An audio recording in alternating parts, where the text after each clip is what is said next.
काफी पुरानी कथाओं में भी सुना है कि वो ऊपर जाएंगे तो एक किताब होती है, उसमें हमारा सब कुछ लिखा होता है ना। एक एक कर्म हमारा काउंट होता है। वो कर्म काउंट कहाँ हो? क्या कोई मेमोरी कार्ड या हार्ड डिस्क है भगवान के पास? लाल किताब जैसे बेसिकली अभी मैंने डीएनए की बात की ना, कि ये जो दोष हैं, ये जो कर्म है, ये हमारे डीएनए में ऐड हो जाते हैं। तो डीएनए क्या है? पहले तो आप डीएनए को समझिए।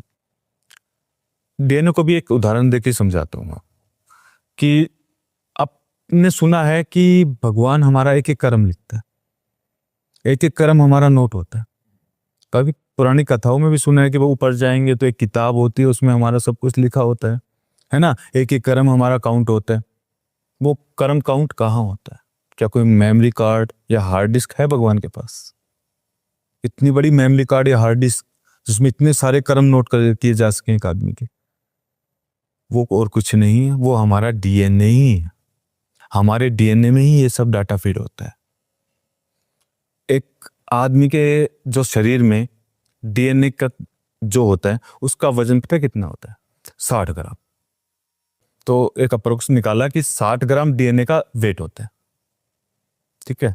और 1 ग्राम डीएनए में मैं अगर बात करूं तो 45 करोड़ जीबी डाटा 1 ग्राम डीएनए में आ सकता है। तो आप मान सकते हो कि इतना डाटा भगवान यहां रिकॉर्ड करके रखता है। हमारे पास ही रिकॉर्डेड है। हमारे पास ही रिकॉर्डिंग है। हाँ, ये वही तो बोलते हैं ना कि कर्म कहीं बाहर नहीं है, इसी जिंदगी में आपको भुगतने हैं। आपके पाप अपने साथ लेके आए हो ये कर्म।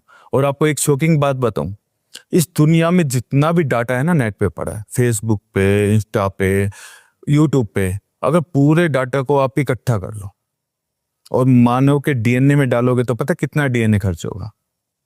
केवल 2 किलो। काउंट करके देख, 2 ग्राम या 2 किलो। 2 किलो। पूरा दुनिया का डाटा बात कर रहा हूं ना सर मैं, पूरी दुनिया का डाटा केवल 2 किलो डीएनए में आ सकता है। ये है भगवान की बनाई हुई हार्ड डिस्क, जिसे कॉपी नहीं कर सकता इंसान। इतनी बड़ी हार्ड डिस्क हमारे अंदर डाल के भेजी उन्होंने। तो तभी तो हम बोलते ना कि हम हमारे पूर्वजों के द्वारा जो हमारे जो कर्म किए हैं ना, वो सारा डाटा हम अपने साथ लेके आते हैं। हमारे पास सबसे पुरानी चीज क्या है? हमारा डीएनए तो है। यानी जहां से हमारा जीन्स, जहां से हमारा डीएनए बनना शुरू हुआ, हमारे फोर फादर से, उनके फादर, उनके फादर, उनके फादर, वहीं से जो हमारे पास चला आ रहा है ना, वो हमारा डीएनए ही है। वहीं से कर्म हम लेके आ रहे हैं। तो जैसे